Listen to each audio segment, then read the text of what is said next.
reluctant math learner, okay? My oldest is not a fan at all of math. Literally just told me, Mom, I don't want math to be my friend. We're not friends. So she's very serious about having no desire to do anything with math, and pretty much has a middle finger to the wind attitude when we have to do math. So considering it makes her so spicy and she hates it, I'm approaching it different. Now, it's no secret that I have told you guys that when it comes to our children and homeschooling, we should be letting them advocate for themselves and meeting their needs. And now she's advocating herself in the way of saying she never wants to do math. You know, that's not exactly realistic. As much as I'd love to cater to her, that's just not realistic. She has to learn at the minimum basic math. And since she's 7, we are very much in the thick of that basic math learning.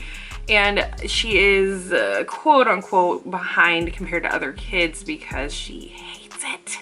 Okay, so we are approaching math differently this year. I've told you guys in my previous video that I just did Monday, and I'll have it linked in at the end of this video, I guess, that when your children are not loving homeschooling and it's like pulling teeth, I've explained that one of the things I do is I make sure that we make the changes that are necessary to make homeschooling more enjoyable. So the way that I'm approaching math this year is by catering to 3 interests that she has. I'm hoping that with catering to 3 of her interests, one of them will stick. If she finds out that it's math, that's cool, but we're not gonna tell her it's math. One of them she'll probably figure it out, which is on, I'll explain that in a minute. But yeah, I figured today I would share to you the 3 ways that I am approaching math. And this is just a video to encourage you to think about those subjects that your child really is not interested in, but then find their interest and find a way to incorporate the 2. So interest number 1 for my child is entrepreneurship. So she sees mommy make money outside of a 9-to-5. That's what I do. I hustle, okay? I'm a hustler out here. And I figure out how to make income. I'm passionate about having multiple side incomes and creating money by my interest-led things that I do. And that often falls into the entrepreneurship world. And my daughter is very much intrigued by this part of my life and often is thinking about businesses that she can start. Some of her ideas are absolutely crazy and funny, and some of them are kind of brilliant. I think it's time to go ahead and lean into that more and take her more serious when she's telling me she wants to start a business. So we're going to be looking at that this year. So that means that math will be included in there, right? We have to learn how to calculate the cost of materials needed for whatever she's doing, into the amount of money that you think you should get paid for the work and time that you put into whatever it is that she produces. So there's some math for you, right? Some very important math. This is like the most important math, right? Math, honestly, the way I use it the most is for making money. It's in my business. So I think that this is a great foundation to use, starting with entrepreneurship. She would also have to calculate anything involved, like I'm considering taking well, we have to legally look at taxes and other things like that that she needs to consider in how all of this works. And also, if she asks me for money in order to start this business, we need to talk about what happens with the lending process.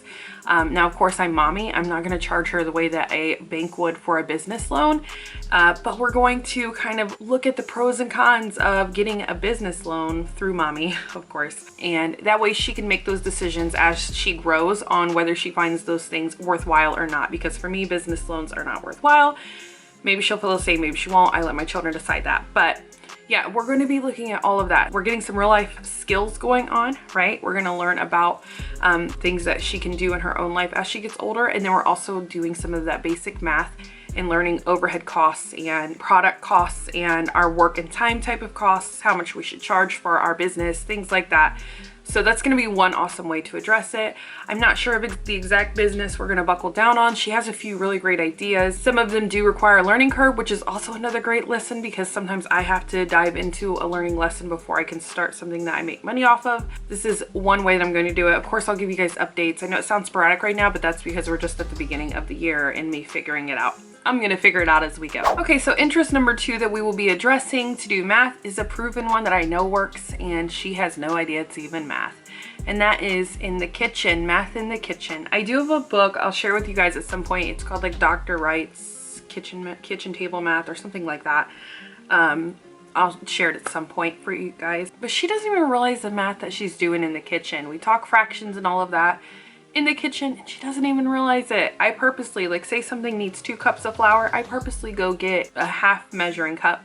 And then I'm like, all right, we have a 1/2 measuring cup. We need 2 cups. How many halves do we need to get 2 cups? And she knows, well, you need 4 of those to get 2 cups because 2 equals 1, right? Okay, so yeah, basically I teach her fractions and all that in the kitchen, and she has no idea, and it's working out great. It really is. So don't underestimate what you can do in the kitchen. And I need to read more into that math book that I told you guys about, kitchen table math, and I'll incorporate that into future videos as time goes on.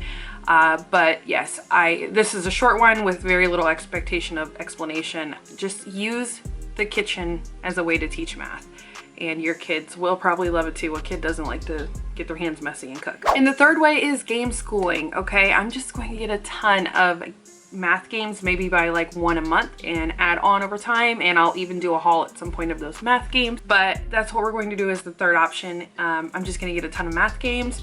Maybe she'll catch on, maybe she won't, but she'll love it because she's such a gamer. Like, what you don't see over here is I had a shelf organized with games, and now they're all over the floor because she's just been going nuts with games lately. I should probably clean that up, but anyways, that's besides the point. Yes, the girl loves games. So I'm leaning heavily onto the channel of the Waldock Way. I've already used her channel to research games. I have them on an Amazon list, and I'm gonna go through and buy them.